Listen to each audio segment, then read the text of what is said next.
Welcome to Love Meets Cancer and Thank Zanonco.io.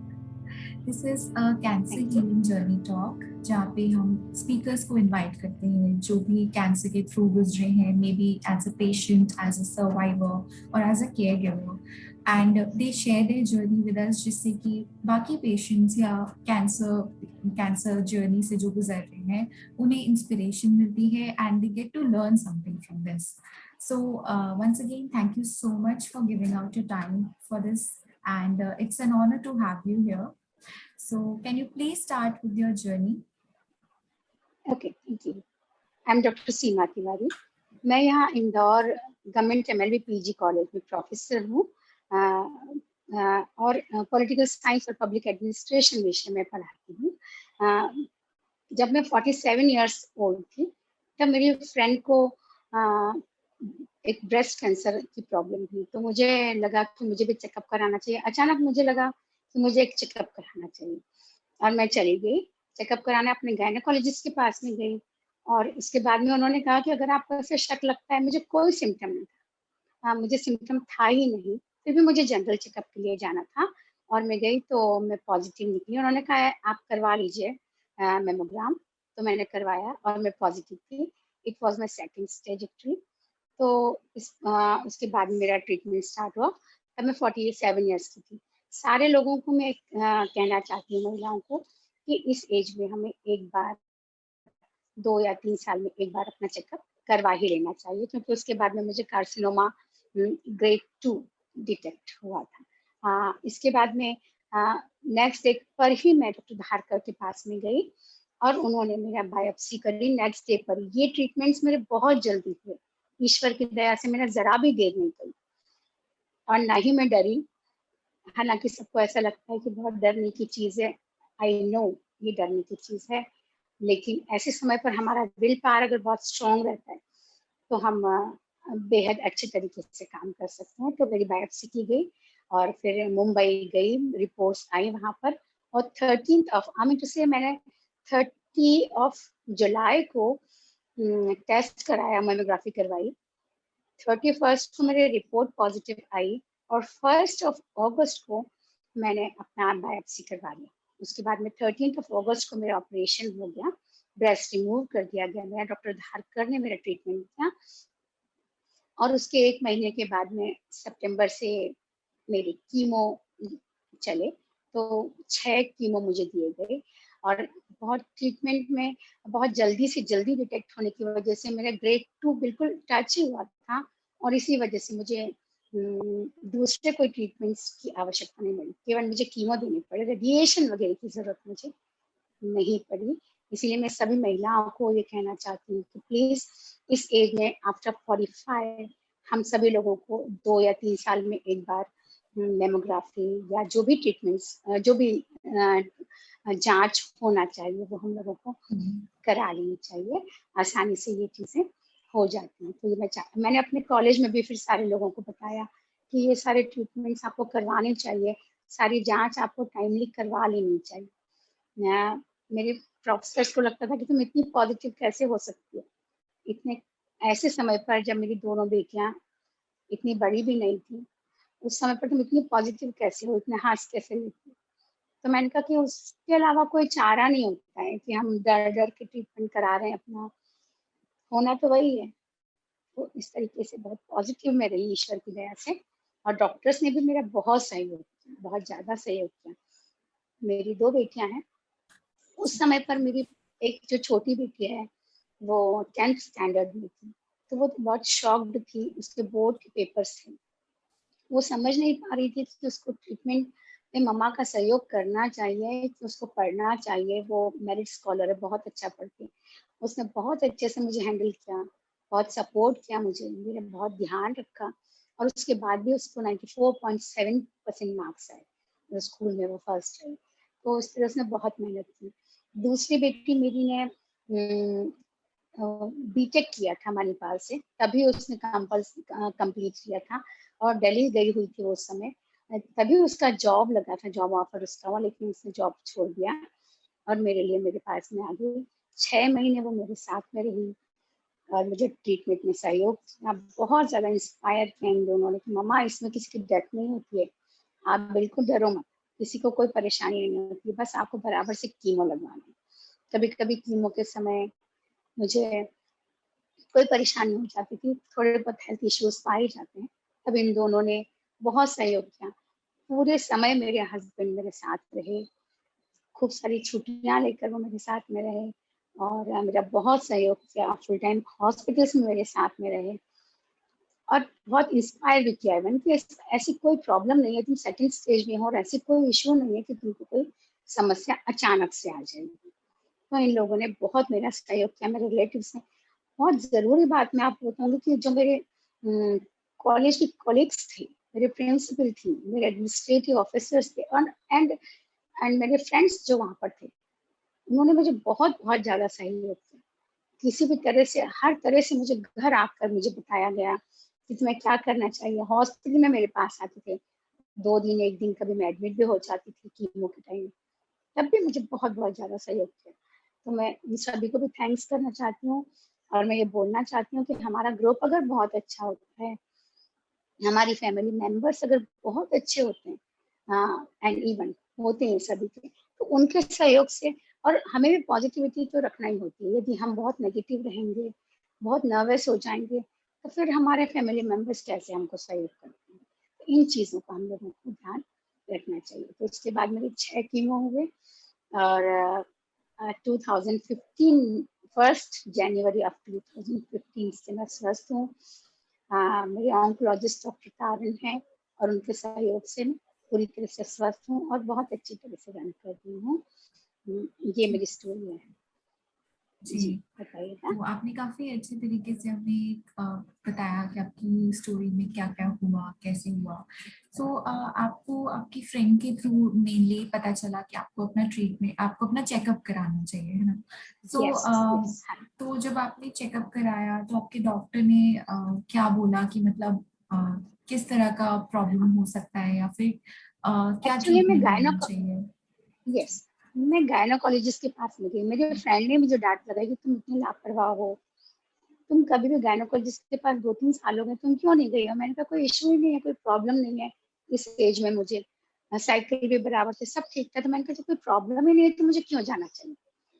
फिर भी पता नहीं, बोले नहीं एक बार तुम्हें गायनोकोलॉजिस्ट के पास जाना चाहिए। So it was very surprising. आपको बताना चाहती हूँ कि मैं शाम के 4 बजे अपने गायनोकोलॉजिस्ट के पास में गई और मैंने यूं ही कहा कि डॉक्टर साहब पता नहीं मेरी फ्रेंड को हुआ था लास्ट ईयर में, तो मुझे ऐसा डर सा लग रहा है कि मुझे ना हो जाए। तो शी सेड कि डरो मत, यहाँ पास में ही एक सेंटर है जहाँ पर आप मेमोग्राफी और सोनोग्राफी करवा सकते हो, जस्ट गो। तो मुझे ये बहुत लगा मुझे कि मैं बिल्कुल कि कल चली जाऊंगी या परसों चली जाऊंगी एंड शाम हो गई और मुझे घर जाना चाहिए। नो, आई सेड मैं अभी जाती।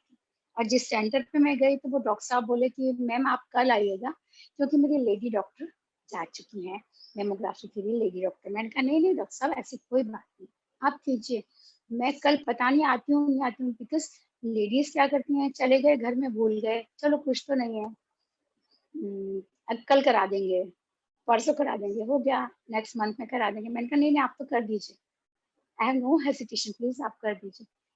एंड उन्होंने 5 बजे मेरा मेमोग्राम किया और सोनोग्राफी की एंड ही सेज कि यू आर पॉजिटिव। उसी समय मैं लौट के अपने गायनोकोलॉजिस्ट के पास में गई and she said yes you are positive, you have to go to doctor Dharkar. Next day पर ही मैं डॉक्टर धारकर के यहाँ पूरी मॉर्निंग में ही। सो इट वाज, ये चीजें मेरी बहुत जल्दी से बहुत अच्छी, मैंने जरा भी देर नहीं करी। लोगों ने मुझे और भी कहा कि मुंबई जाना चाहिए और ये सब, मैंने कहा नहीं, इंदौर में भी सारी सुविधाएं हैं, हम यहाँ रहकर भी अच्छे ट्रीटमेंट्स करवा सकते हैं। तो इस तरीके से मुझे जल्दी जल्दी से पता चल गया और जल्दी मैंने ट्रीटमेंट करवाया। जी बिल्कुल, टाइम से पता चलना एक्चुअली बहुत इम्पोर्टेंट होता है, क्योंकि हाँ हाँ, कई बार बहुत पता इम्पोर्टेंट। नहीं चल पाता है कि आपको ज्यादातर हो बार गया पता है। नहीं चलता है, हाँ। ज्यादातर बार हाँ। पता नहीं चलता, क्योंकि हम लोगों को कोई ये प्रॉब्लम है, कोई सिम्टम ही नहीं होता। मैं आपको बोल रही हूँ ना, मुझे तो कोई सिम्टम नहीं, एक्चुअली था ही नहीं, कहाँ लंप है क्या पता ही नहीं हो रहा था, तो कैसे हमको कोई सिम्टम आएगा। मतलब जी। फर्स्ट स्टेज बिल्कुल खत्म ही हुआ था, तो कोई सिम्टम नहीं था मुझे किसी तरह का। वो तो जनरल चेकअप के लिए गए और पता चला। इसीलिए मैं सबको रिक्वेस्ट करती हूँ, सब बहुत स्वस्थ रहे, सब अच्छे रहेंगे, लेकिन फिर भी हम महिलाओं को अपना ध्यान देना चाहिए और एक बार 2-3 साल में अपना एक बार जांच जरूर करवा लेना चाहिए, क्योंकि ये हमको रुकने का समय नहीं देता। ये प्रॉब्लम जो है जब बहुत मेजर स्टेज पर आ जाता है, 3rd स्टेज पर, उसके पहले कोई सिम्टम ही नहीं होते हैं, या 4th स्टेज पर आ जाता है उसके बाद सिम्टम, तो तब तक देर हो चुकी होती है हमें ऐसा। जी। तो जब आपने मैमोग्राफी कराया उसके बाद आपको अपने ब्रेस्ट में किसी तरह का लम्प फील हुआ, तब आपको रियलाइज हुआ हो? No, not at all. मैंने कहा ना कि मुझे लम्प फीलिंग हुआ, मुझे कोई पता नहीं चला। एक्चुअली मेरा जो लम्प था वो काफी अंदर था, बाद में जब निकाला गया तब पता चला कि वो मिल्क ग्लैंड से बहुत टच था, बहुत अंदर था। अगर बाहर है ही नहीं तो वो फील कैसे होगा आपको? बाहर से वो चीज फील ही नहीं हो रही थी मुझे, बहुत अंदर था वो। तो इसीलिए मुझे कोई सिम्टम नहीं, कुछ फीलिंग नहीं, या टच करने पर कुछ भी नहीं मुझे पता चला। लगभग 2 इंच अंदर था मेरा लम्प, तो पता नहीं चल रहा था। जी। सो जैसे सर्जरी होती है उसके बाद कीमोथेरेपी हुई आपकी, तो उसके वजह से आपको किसी तरह के साइड इफेक्ट्स हुए थे जो आपने फील किया हो? साइड इफेक्ट्स तो नहीं, जब कीमोथेरेपी होती है उस समय हो रहा है कि बहुत आपको कॉन्स्टिपेशन हो गया, कभी बहुत ज्यादा, कभी आपको इतने लूज मोशन हो गया। फर्स्ट टाइम तो जब मेरे कीमो हुए, तो मैं कीमो होने के बाद 3 दिन के बाद फिर से एडमिट हो गई डर के मारे, और 4 दिन के बाद वापस आकर वापस से एडमिट हो गई। क्या हो रहा था? Only loose motions, only loose motions and nothing else. और लगा ये क्या हो रहा है, ये क्या हो रहा है, ये क्यों हो रहा है? तो फिर मुझे पता चला कि नहीं, ये कुछ, डॉक्टर साहब भी बोले कुछ नहीं है, पर मुझे अजीब सा कुछ लगा कि नहीं, तुरंत अपने को एडमिट होना चाहिए, जबकि ऐसी कोई कीमोथेरेपी के बाद कोई आवश्यकता नहीं होती। फिर भी फर्स्ट कीमो के बाद तो मुझे डर, डर इन द सेंस में ओवर रिएक्ट कर रही थी या ओवर कॉन्शियस हो गई थी, मैं जाकर एडमिट हो गई। उसके बाद मुझे पता चला कुछ नहीं, कभी कॉन्स्टिपेशन होता है, कभी वो सेंसेशन होता है, कभी खा नहीं सकते खाना, किसी को बहुत बिल्कुल ही भूख नहीं लगता, टेस्ट टेस्ट बर्ड्स अपने खत्म हो जाते हैं, सेंस ये रहता है 10 से 12 दिन, 15 दिन। उसके बाद आप नॉर्मल होने लग जाते हो थोड़े से, आफ्टर 21st डे पर वो सेकेंड कीमो आपको लगा देते हैं। तो ऐसा कुछ नहीं है। तो 17th डे पर मेरे टेस्ट बर्ड्स लौट आते थे, और फिर मैं अच्छे से खाना खाती थी। खाने का भी ध्यान रखना होता था थोड़ा सा कि क्या खाएं, क्योंकि बहुत कम खाना खा पाते हैं उस दौरान, इस तरह से। बाकी मुझे कोई प्रॉब्लम नहीं हुई एज सच, और उसके बाद भी कीमो की वजह से कोई प्रॉब्लम हुई हो ऐसा नहीं।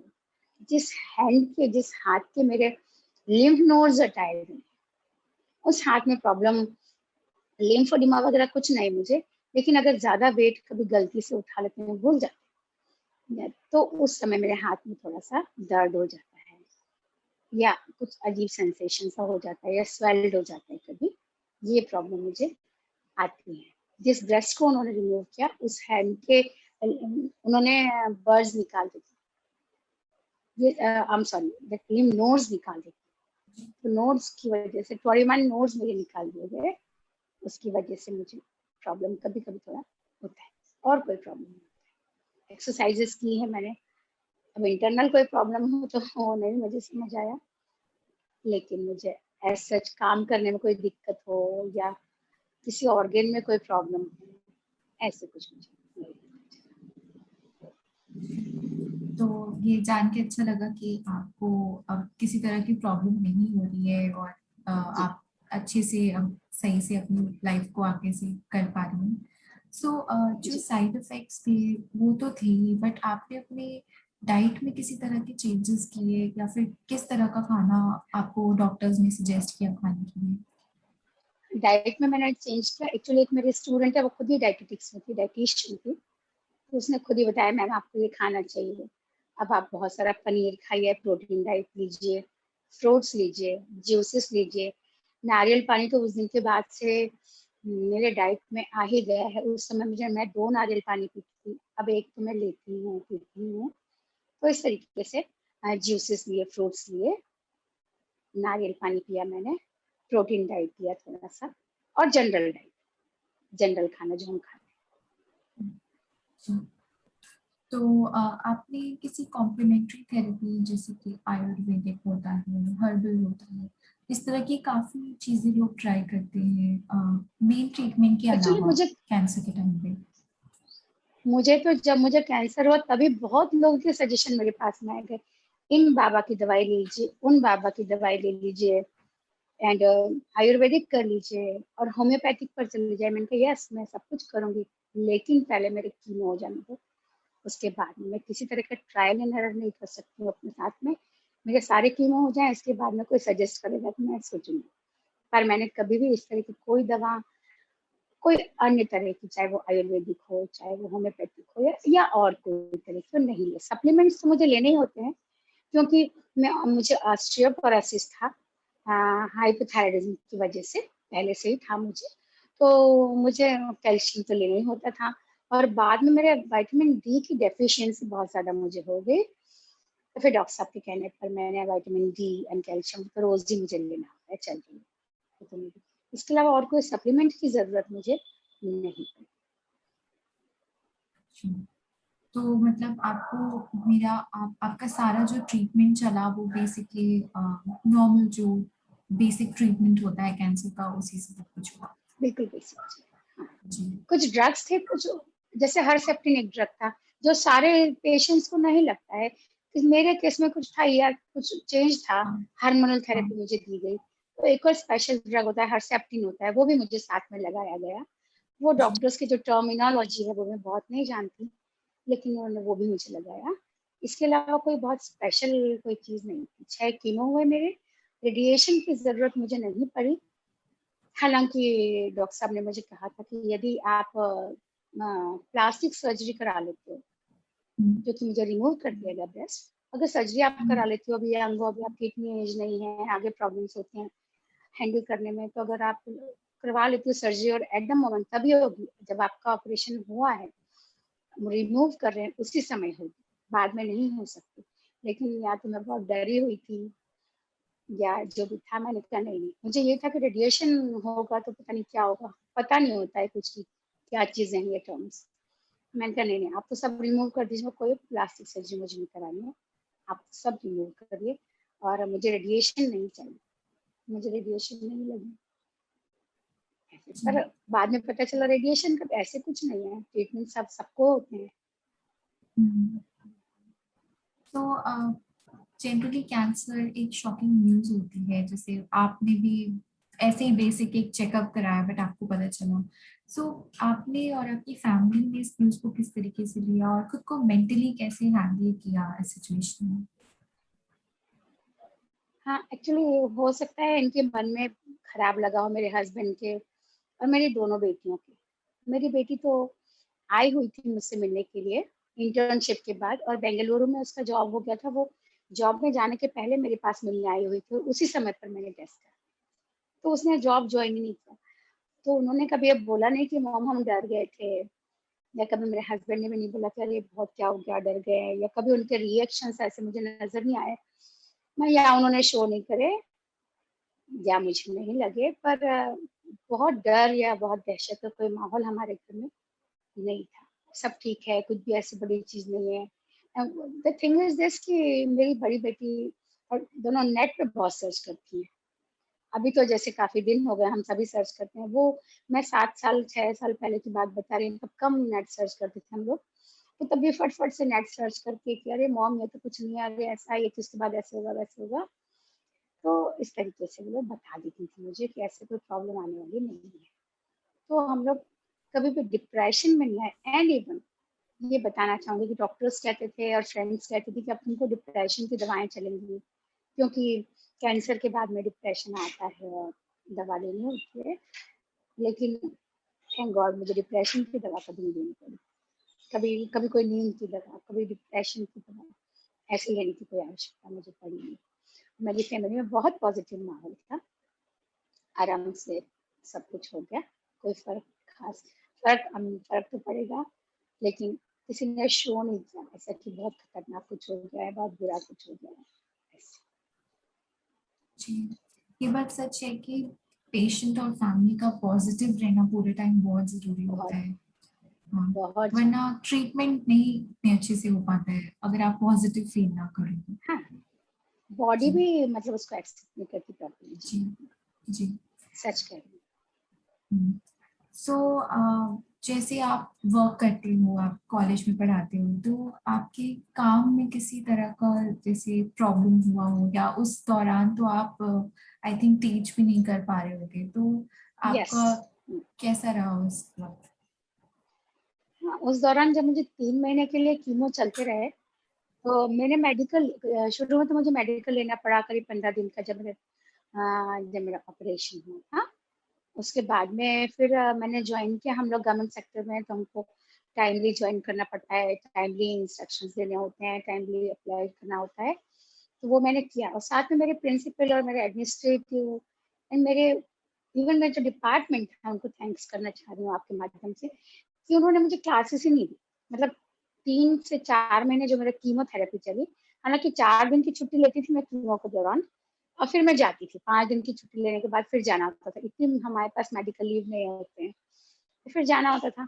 पर जाती थी, बैठती थी, प्रिंसिपल भी और हमारा डिपार्टमेंट, आप तो बैठिए मैम, आप मत जाइए, बस जो स्टूडेंट है वही मुझसे मिलने आ जाते थे, डिपार्टमेंट में ही आ जाते थे। मैम मत हमको ज़्यादा मत बताइए, आप दूसरे मैम ने मदद करिए, वो बता देंगी, वो क्लासेस प्रोफेसर्स भी थे मेल, आप उन्होंने बहुत मदद करी, वो मेरी क्लासेस ले लेते। मुझे लेना ही नहीं हुआ, 3 महीने मैंने कोई क्लासेस नहीं ली ऑफिशियली, हालांकि मुझे ऐसा कहना नहीं चाहिए, लेकिन सच में ऐसा हुआ।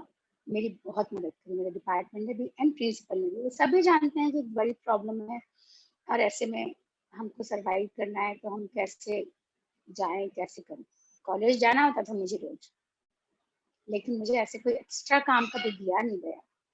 थोड़े दिन मुझे रिलैक्स किया उन्होंने, and I am really thankful for that. सबका सपोर्ट मिलने के साथ ही सब कुछ हो पाता यस, है। बहुत बहुत होता है। जी डिपेंड्स कि हमारा सबके साथ कैसा रिलेशन है, हाँ जैसे हम रखते हैं वैसे सब हमारे साथ। जी बिल्कुल। तो जैसा कि आपने बताया, अभी अभी आपको कैंसर से ठीक हुए भी 5 साल हो चुके हैं। सो आपकी लाइफ में किसी तरह का क्या आपकी लाइफ में चेंजेस आए हैं कैंसर की वजह से? आपने अपनी हेल्थ पे कितना लाइफ में ध्यान रखा है? जी लाइफ में तो चेंजेस आते हैं। एक दहशत रहती है जब भी हर साल में मैं वो चेक कराने के लिए जाते हैं, तो भले हम कह रहे हैं कि हमें डरना नहीं है, डर तो लगता है। जब हम मेमोग्राफी करवाते हैं, जब हम सोनोग्राफी करवाते हैं, जब किसी भी कारण से कभी पेट में दर्द होने लग जाता है, कुछ भी कहीं भी, अब ह्यूमन बॉडी है तो कहीं थोड़ा बहुत कभी कुछ भी दर्द तो होता है, कुछ होता है, तब हमें अरे ये क्या हो गया, ये क्यों हो गया। पेट में कभी मेरे 4 6 दिन दर्द हुआ, तो मैं मुझे साल भर में सोनोग्राफी करवानी थी, मैं भाग के 7 महीने में करवा के चली आई ऐसे। तो दहशत तो है, डर तो थोड़ा सा लगता है। बहुत ध्यान रखने की आवश्यकता है कि ट्रीटमेंट भी बराबर लेना है और टेस्ट भी बराबर करना है, और सिम्टम्स को भी बहुत ध्यान रखना होता है। कभी एक दिन की भी लापरवाही हम लोग नहीं कर सकते, नहीं करना चाहिए।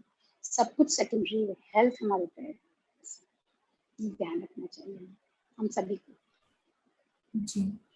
तो आप अपनी हेल्थ का कैसे ध्यान रखते हो, जैसे मेडिटेशन, योगा, इन सब चीजों के yes through? Yes, I am doing, yes. जी जी कैंसर के पहले भी मैं योग क्लास में जाती थी। कैंसर की वजह से मैं 2 सालों तक योग क्लास में नहीं जा पाई, लेकिन उसके बाद मेरी इंस्ट्रक्टर जो मेरे ट्यूटर है वो मैं घर में ही आ जाती थी, और हम लोग बराबर से योग करते थे, मेडिटेशन भी करते हैं। हाँ, अभी भी कर रही हूँ। बीच में जरूर लास्ट ईयर में लॉकडाउन होने की वजह से थोड़ा कम हो पाया या नहीं हो पाया, लेकिन कभी एरोबिक्स, कभी डांस, डांस का भी मुझे बहुत इंटरेस्ट है, मैं क्लासिकल भी थोड़ा सीखा है मैंने, कभी मैं डांस भी कर लेती हूँ। और सबसे ज़रूरी है मेरे को अपना वेट कम करना, वेट नहीं पुट ऑन होना चाहिए। एक्चुअली जो ट्रीटमेंट मुझे दिया गया उसमें इतने फाइब्रॉइड, मतलब इतने ज़्यादा मुझे ट्रीटमेंट जो दिए, मैं काफ़ी वजन मेरा बढ़ गया, 5 किलो 6 किलो वजन मेरा बढ़ गया। उसके बाद डॉक्टर्स बोले अब तुम दुबले हो जाओ, वो वेट कम करना भी बहुत मुश्किल था। धीरे धीरे करके ट्राई कर रही हूँ, 2 3 किलो कम किया है मैंने, कोशिश कर रही हूँ वजन कम रहे, तो कोई और अगली कोई प्रॉब्लम नहीं है। जी बिल्कुल। अच्छी बात है कि आप अपनी तरफ से कोशिश कर रही हैं इस चीज़ के लिए। और जी आपने मुझे बताया कि आप पॉजिटिव रखती थी अपने आप को, क्योंकि कई बार ऐसा होता है कि कैंसर पेशेंट्स नहीं रख पाती पॉजिटिव, बहुत ज़्यादा डर जाते हैं वैसे। तो आपने अपने आप को पॉजिटिव रखने के लिए क्या किया? हाँ, पॉजिटिव करने के लिए सबसे बड़ी बात, सबसे ज़्यादा इम्पोर्टेंट है आपके घर का माहौल बहुत अच्छा होना चाहिए। हुँ, सबसे ज़्यादा इम्पोर्टेंट बात है कि आपके घर में पॉजिटिविटी होना चाहिए। किसी चीज़ का बर्डन नहीं लेना चाहिए हम लोगों को। आपस में हम लोग के रिलेशन बहुत अच्छे होने चाहिए। उससे फ़र्क पड़ता है। मुझे फ़र्क तो इसलिए पॉजिटिव इसलिए रही कि मैं जॉब में हूँ, तो मुझे कॉलेज जाना ही है। और जब हम 10 बजे से लेकर 4 बजे तक कॉलेज में होते हैं, तो पॉजिटिविटी आ जाती है यंग बच्चों के साथ। हम लोग अपने आप को ही भूल जाते हैं। उनको पढ़ा रहे हैं, उनके साथ मेहनत कर रहे हैं, साथ में हमारी फ्रेंड्स होती हैं, बहुत सारे प्रोफेसर्स होते हैं। ना सिर्फ पढ़ाना, केवल पढ़ाना ही नहीं है, बहुत सारी कमिटीज़ होती हैं जिनमें काम करते हैं। मैं प्लेसमेंट कमिटी की भी इंचार्ज हूँ, तो वो भी काम हम लोगों को था और भी तमाम काम होते हैं। सेमिनार्स अटेंड कर रहे हैं, पेपर्स लिख रहे हैं, प्रेज़ेंट कर रहे हैं। तो जॉब करना बहुत ज़रूरी, जॉब इन द सेंस कि जॉब का मतलब मनी पॉइंट ऑफ व्यू से या घर के बाहर जाकर जॉब करने का कोई मतलब नहीं, ऐसा नहीं है। लेकिन अगर आप घर में भी हो, तो आपको अपने लिए कुछ ना कुछ ज़रूर करना है, ज़रूर ही करना है। कि महिला हैं तो केवल आपने खाना बना लिया, सबको खुश रख लिया, सबका ध्यान रख लिया, केवल यही चीज़ नहीं होना चाहिए। आप कम से कम 2 घंटे अपने लिए, अपने एक्सरसाइज़ के लिए, अपने डाइट के लिए एंड अपने शौक के लिए ज़रूर निकालें। अपना शौक बहुत ज़रूरी है। मनी अर्न करना है सेकेंडरी, लेकिन आप 1 या 2 घंटे अपने आप को दें, ये बहुत ज़रूरी, जो कि आपका शौक हो। आप पेंटिंग करना चाहती हैं, आप डांस करना चाहती हैं, आप किसी से बात करना चाहती हैं, आप लिखना चाहती हैं, एनीथिंग पॉजिटिव थिंकिंग के लिए ये बहुत ज़रूरी है, मैं समझती हूँ। जी, खुद को ऑक्यूपाइड रखना हमेशा। यस। हुँ, जी। जी। तो एट लास्ट अगर आपके पास कोई ऐसा पार्टिंग मैसेज है जो एज़ अ सर्वाइवर आप देना चाहती हो सभी लोगों को, तो वो क्या होगा? हाँ, बिल्कुल। मैं सभी लोगों को, सर्वाइवर्स को ये कहना चाहती हूँ, बहुत पॉजिटिव रहो, ईश्वर ने हमें जीवन दिया है, तो हमें बहुत पॉजिटिव रहना है, हमेशा नेगेटिविटी को नहीं सोचते रहना है कि ये हो जाएगा, ऐसे हो जाएगा, नहीं, ऐसे कुछ नहीं होगा, सब कुछ हमारे हाथ में है। हमारी विल पावर जितनी स्ट्रांग रहेगी, हम उतनी जल्दी से रहेंगे, अच्छे हो जाएंगे, सर्वाइव करेंगे बेहतर तरीके से। तो हमेशा पॉजिटिव थिंकिंग रखना है अपने आप को, और हमें बहुत ज़्यादा विल पावर को स्ट्रांग रखना है, बहुत ज़्यादा। एंड दूसरों की विल पावर के लिए भी हमें देख के इंस्पायर होते हैं। वांट टू से वन थिंग, डॉक्टर धारकर ने मुझे जब देखते थे, मिलते थे, तो मुझे कहते थे, सीमा तुम्हारे जैसा हंसता हुआ पेशेंट मैंने कभी नहीं देखा। वो मुझे कहते थे, इतने हंसने का क्या है, हंसो मत। मैं कहती थी, ऐसा क्या हुआ है मुझे कि मैं नहीं हंसी। इसके बाद जब फिर मैं कॉलेज जाती थी, तो मेरी प्रोफेसर कहती थी, इतना हंस के मत दिखा, इतना खुश होकर मत दिखा, लोग कहते हैं ऐसे कुछ हुआ ही नहीं है, नजर लगती है, ऐसे मत दिखा। सो आई वॉज ऑलवेज पॉजिटिव, हमेशा खुश में, जो है तो है, जो हो रहा है, शायद हमारी खुशी की वजह से, शायद हमारी पॉजिटिविटी की वजह से, शायद कुछ ठीक हो जाए, जल्दी अच्छा हो जाए। तो इस तरह से हमें हमेशा स्ट्रांग रहने की आवश्यकता है, अपने स्वमान में रहने की आवश्यकता है। हमें अपने आप में रहकर ये सोचना है कि हमें स्वस्थ होना है, और हम जल्दी स्वस्थ हो जाएंगे। तो मैं सभी से ये कहना चाहती हूँ, सब स्वस्थ हो जाएंगे, बहुत जल्दी स्वस्थ हो जाएंगे। टाइमली अगर पता चलता है, तो ब्रेस्ट कैंसर ऐसी कोई प्रॉब्लम नहीं है कि हमारे लिए हमारी व्यक्ति हम survive करते हैं। तो हर ब्रेस्ट कैंसर पेशेंट को ये कहना चाहती हूँ, सीमा जी, आपकी आवाज़ ठीक से नहीं आ रही। मैसेज कर दूं